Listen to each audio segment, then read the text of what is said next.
Hey, it's Molly. Welcome back to my channel as we're going to look at the last full moon of the year.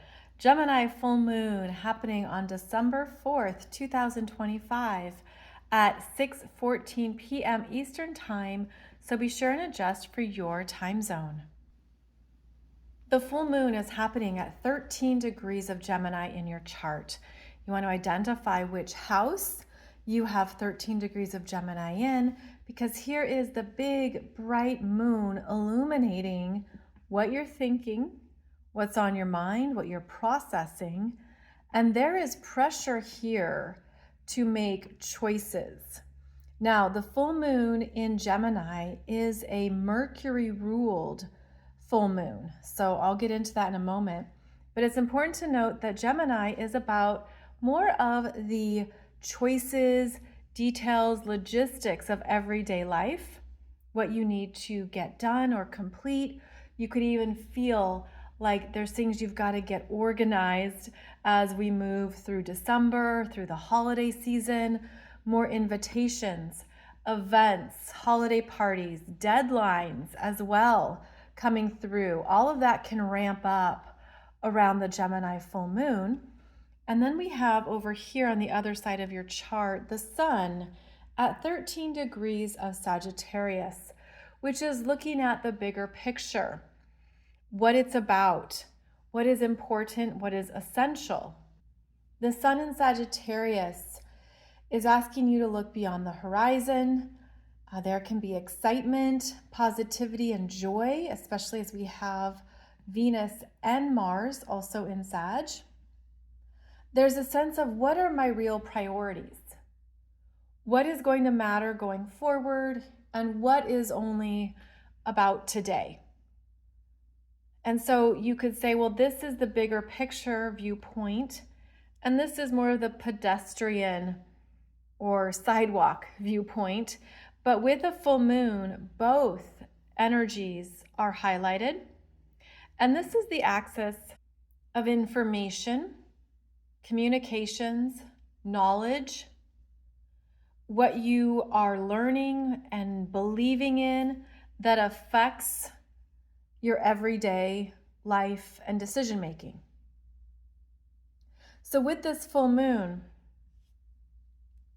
there's things you want to do and move towards that feel exciting, interesting, uplifting. But the Gemini full moon brings your attention back to the tasks at hand and the choices that need to be made. And this is, in fact, a full moon where choices are very important because we have the full moon squaring the nodes of fate. Here we have that north node at 13 degrees of Pisces. And then I drew in for you complementary here. The south node at 13 degrees of Virgo. This is not AI version, but it's meant to show you that the light is shining brightly on how you've been operating, planning, or making choices out of obligations. The shoulds. The Virgo South Node is focused on what has worked before, what has been, what has brought in results. And the energy here can be overlooked because it's very familiar. It's where we've established our patterns, our routines. It's where we've been going about business, taking care of things. The full moon squares it, not only the moon, but the sun. And it's opening up a new pathway that you're meant to trust and move towards, but could be confusing, unsettling. You could have stress, guilt, worry about leaving something or someone behind, moving away from a responsibility. There could be a feeling of I'm leaving this behind and it's not fully complete. I want to put more into it. But the energies of the full moon are actually drawing your attention elsewhere. And that north node in Pisces wants you to feel lighter and to trust what you're moving towards that you don't fully see. There aren't specifics or details here. it is more unknown. And that could be what your internal ping pong ball brain is processing. What do I choose? What do I choose? Back and forth, back and forth. That's part of the mental restlessness and anxiety that can show up with the Gemini full moon. The worry around making a bad choice or feeling like what I choose isn't going to make other people happy, which when you truly think about it is not your responsibility anyways. So this is about trusting the soul-led decisions that are unclear and uncertain, but are also a deep reflection of how much you've become aware of at a deeper level of your being because of the Mercury retrograde in November. Now this Mercury is direct at 22 degrees of Scorpio here, and Mercury is the ruler of Gemini. Gemini is very active, social, chatty, a lot going on at once.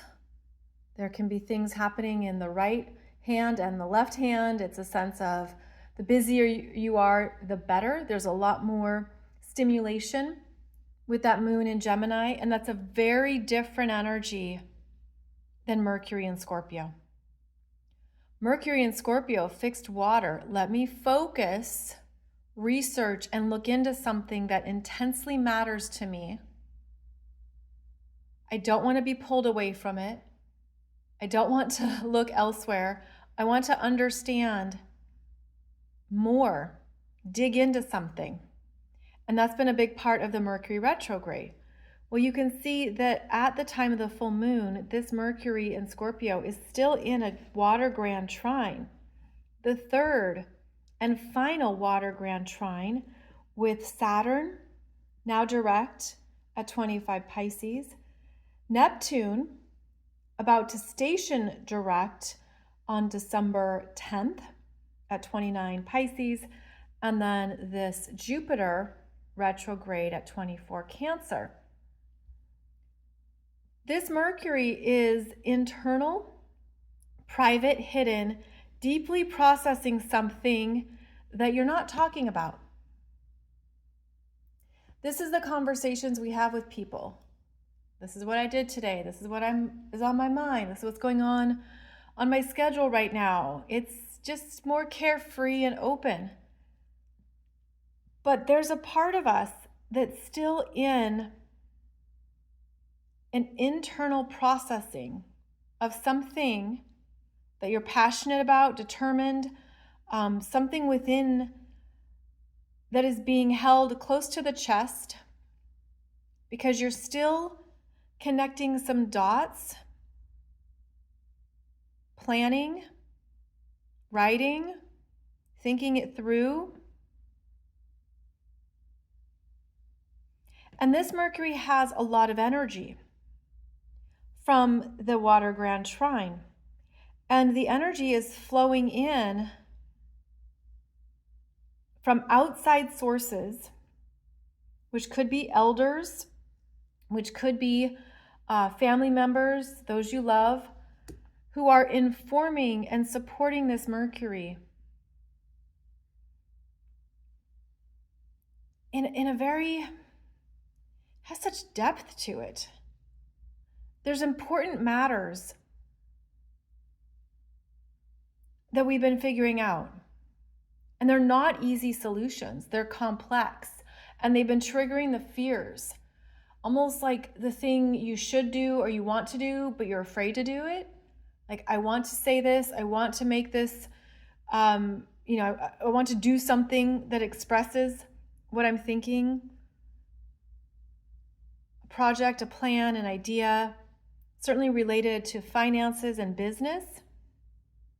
Taxes in Scorpio. And yet there could be a sense that it's the conversation you've been dreading.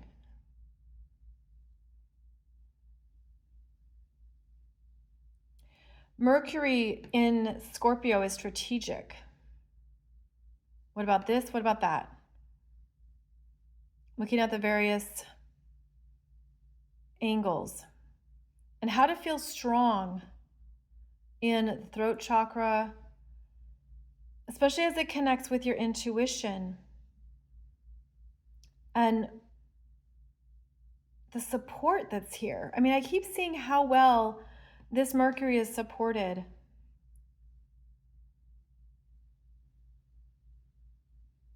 And it feels like there's a readiness maybe that's emerging after the deep processing in November and with the Mercury retrograde. But it's very internal, which is the water signs here. Maybe you're working through some feelings and you don't want people to know about it. That's also the hidden nature of Scorpio. Who do I trust with what I'm really thinking and what I'm really feeling? But with the strong influence of the Water Grand Trine, there's a potential turning point here where this Mercury is ready to express, write, produce, get something done, because the energy is there that supports the forward movement. But again, it's behind the scenes. It's like behind the scenes projects or, things that you've been quietly working on or working through.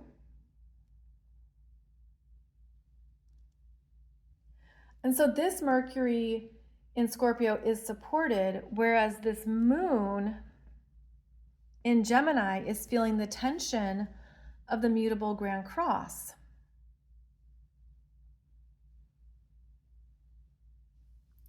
And the mutable signs, I'm just feeling into the energy here because there could be like a nervous panic, especially from all the rabbit holes that the mind can go down. So the mutable Grand Cross is where the overwhelm is being felt.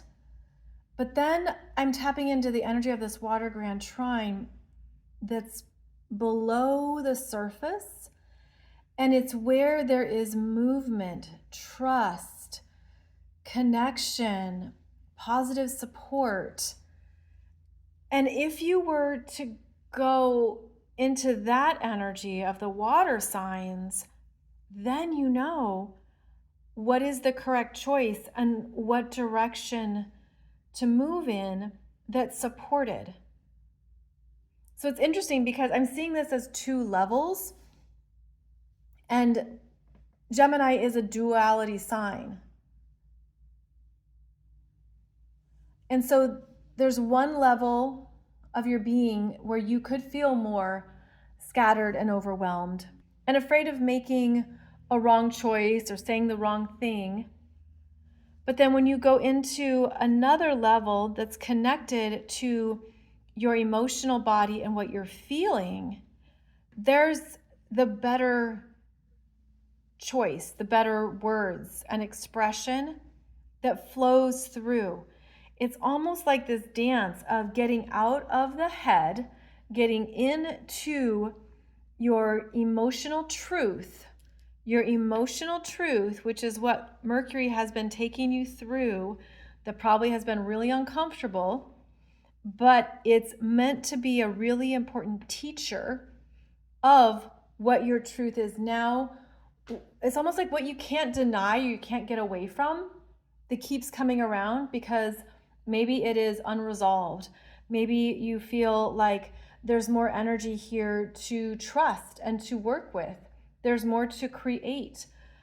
There's something unresolved that Mercury has been bringing your attention to. And I'm feeling like what this Gemini full moon is directing you towards are your soul-led choices that you're feeling. And the mind could be the last to figure it out. Like the mind is too scattered in what could go wrong, in what might not work, in the details you don't know.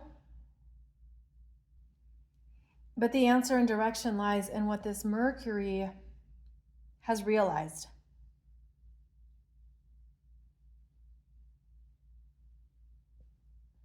Yeah, so tune into this Mercury at 22 Scorpio for yourself.